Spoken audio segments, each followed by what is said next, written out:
Hello, I'm David Rams. Welcome back to the channel. What if one of the most famous vegans in Hollywood, Peter Dinklage, went back to eating meat? What does that mean for the rest of us? Today we're going to dive into Peter's decision to start eating meat again after decades of being vegetarian, what that means for animals, and what that means for you. You probably know Peter Dinklage from his famous role playing Tyrion Lannister on the huge TV series Game of Thrones. What you may not have known is that Peter Dinklage was a long-term vegetarian and, as of 2014, a vegan. At least, that's what we thought anyway. Because recently Peter went on a podcast and revealed that he started eating chicken and fish again after decades of avoiding eating meat. Why? Well, he said that while on set filming Game of Thrones in Croatia, it was just too hard to find vegan food. That caught my attention. But you don't eat meat. I think I've been to 4. I do now. You know why? Because of Thrones. Like, it needs more promotion.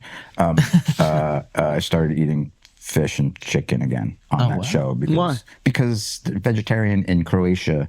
It's impossible. You cannot do it. Now look, before we jump to any conclusions, let's take a step back. Peter's story is a story that most of us can relate to. Traveling, stress, being in an unfamiliar environment. If we're being honest with ourselves, we know these situations can be really challenging. But I believe we can do better. I'm not here to bash Peter Dinklage. He's done some great work with Peter, and during the height of Game of Thrones popularity, he even told people to stop going out and buying dogs because they look like wolves. He's been a good advocate for animals, and as we all know, sometimes the pressures of life can lead us off our chosen path. Actually, most experts and authors on the topic of human behavior will tell you that it's expected that people will fall into old habits, especially at times of stress. When people are under stress, their ability to self-regulate decreases, making it harder to maintain good habits. Stress creates emotional discomfort, which often leads to the pursuit of immediate comfort or relief, even if that means reverting to old habits. I really empathize with this. Whenever I get too stressed, I revert back to 15-year-old me, start listening to emo music and playing old Game Boy games. It's not a phase though. Emo forever. A lot of people turn to comfort eating to soothe the bad feelings and stress in their lives. Comfort eating arises from emotional triggers, stress, sadness, loneliness, or even boredom. Food often acts as a temporary escape, providing a momentary sense of relief despite its long-term consequences. How many of you have been trying to lose weight and doing really well with your diet just to have one emotional moment send you into a downward spiral of donuts and cookies? Look at me, I'm a big fat slob! I've got more chins than a Chinese phone book! I've not seen my willy in 2 years, which is long enough to declare legally dead! And we can actually see this on the clip from the podcast where Peter's talking about how going fishing with his dad was a memory that he enjoyed, and clearly eating fish brings him comfort. My dad and I fished together, and I missed fish, and so, and you're right on the seaside there, so it's You got to get after it. And I said, I'll have a tuna steak, and it was just, that was it. But I don't eat the cow or the pork or that stuff. So it's safe to assume that he was feeling sad, stressed, lonely, or all of those things at this time. There's also the fact that when you're surrounded by people who are doing the complete opposite to you, there is the social pressure and the feeling of wanting to fit in. Social norms play a powerful role in shaping behavior, particularly when an individual's decisions conflict with group behaviors. Peer influence, social identity, and the fear of exclusion can all contribute to relapses in behaviors like dietary choices. I was actually raised as a vegetarian, and I remember a time when I was a little kid at school, I must have been about 12 years old, when a group of other kids peer pressured me into taking a bite of a hot dog. It was absolutely disgusting, and the only reason I did it was the intense peer pressure. That was the one and only moment in my entire life where I allowed peer pressure to make me do something I was completely against. It was a really valuable learning experience for me. And when you add these things together, stress and social peer pressure, and add a massive dose of inconvenience into the mix, it gets even worse. People tend to gravitate toward the path of least resistance, especially when faced with decisions under pressure or uncertainty. Convenience often wins out over ideals, as it reduces cognitive load and perceived effort. But what great thing has ever been accomplished without killing or cruelty? It's easy to confuse what is with what ought to be, especially when what is has worked out in your favor. As I said, I was raised as a vegetarian, and my toughest and most inconvenient years were my school years. I faced just about every single one of the issues we've spoken about here. The stress, the social pressure, the need to fit in, the inconvenience of having to have special meals while everybody else was eating the same thing. I found it really tough, to be honest with you, and it took a lot of mental strength for me to stay true to my beliefs. Have you ever experienced this and been tempted to go against something you believe in? How did you handle it? Let me know in the comments. I think the lesson here is pretty clear, that we have to be mindful of our flaws, or more accurately, we have to be mindful of our brains. And if we know that we're susceptible to these weaknesses, social pressure, stress, inconvenience, we can do our best to make sure that we don't give in to them. Every meal is an opportunity to make a difference for animals like chickens and fish, animals who often suffer the most. Did you know that over 1 trillion chickens and fish are killed every single year?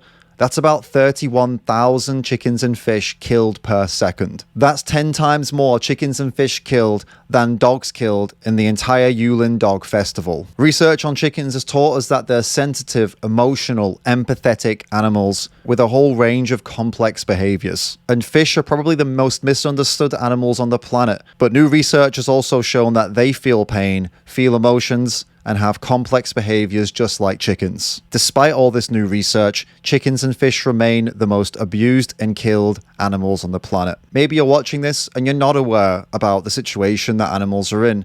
If that's you, I highly recommend you head over to the link in the description right now and spend 3 minutes of your life watching a life-changing video by We the Free. We the Free is a fantastic organization that is working to make the world a better place for animals.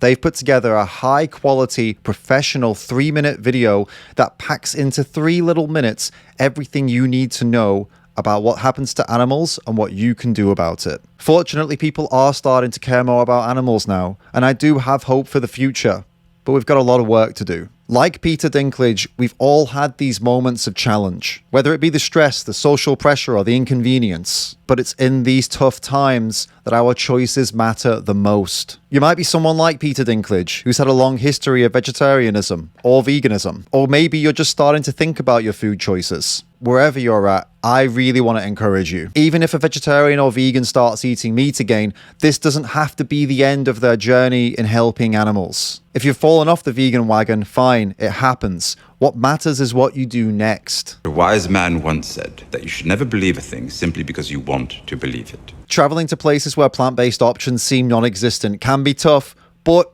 it's 2024, and it's easier than ever to find plant-based options wherever you are in the world. Whether it be an airport with nothing but a sad salad, or some remote location where it feels like finding plant-based food is like a scavenger hunt, with a bit of planning and creativity, you can make it work. Apps like Happy Cow or Google Maps are essential for making this so much easier. You can also try talking to restaurant staff, which can open up a whole load of possibilities that you may not have thought were possible. One tip I learned about using Google Maps is you just open Google Maps, type the word vegan, and it will search all of the nearby menus to see if the word vegan appears on those menus. It will also search through the reviews of all the local restaurants to see if anybody mentioned the word vegan. I found some amazing hidden gems with this method. But if you didn't pack any food and nothing's coming up in your search, you're feeling all hope is lost, there are still some things you can grab practically anywhere in the world that'll keep you going until your next meal. Bags of nuts and trail mixes are usually available in most shops all over the world. Gas stations, petrol stations, service stations, airports, train stations, name it. You can find them pretty much everywhere. They're high in calories, they're high in protein, they're ideal for when you can't get yourself a decent meal. I once took a trip to rural Nepal and spent like 15 hours on buses across the country with no AC, no suspension on the bus, and nothing but bags of nuts and bananas to keep me going. And it was fine. You know, you make it work. Bananas are also a great snack that you can find practically everywhere. They're pretty filling, usually pretty cheap. Definitely a good one to go for. Another top-level snack you'll be able to find practically all over Europe and maybe some other parts of the world would be your classic hummus and bread. Hummus is high in calories, decent amount of protein, very filling, very tasty, and bread, we all know what bread is. This is a great little snack to eat on the go. Just make sure the bread doesn't have any milk in it. And if all else fails, it's not going well, just do a Google search for how to find vegan food in whichever country or area you're in. You'll find that there are people who've passed through, influencers, people who live there. They do blogs, they do Reddit posts. you'll be able to find something. And remember, never forget why we're doing all of this. Animals need us to stand up for them, whether it's in the middle of a city or far out in the rural countryside. There are so many ways to stay on track and enjoy delicious, compassionate food wherever we are. Every single meal is a chance to stand up for animals, and that's powerful. If you care about animals and making the world a better place for them, make that next meal plant-based. And check out the 3-minute video that I've linked down in the description. It could change your life. Oh, and to Peter, if you end up watching this and you get all the way to the end, it's time to give veganism another shot. The animals and your fans who care about the animals are rooting for you. And if you want to help me with my vegan and animal rights work, check out the David Rams Patreon and YouTube teams in the description.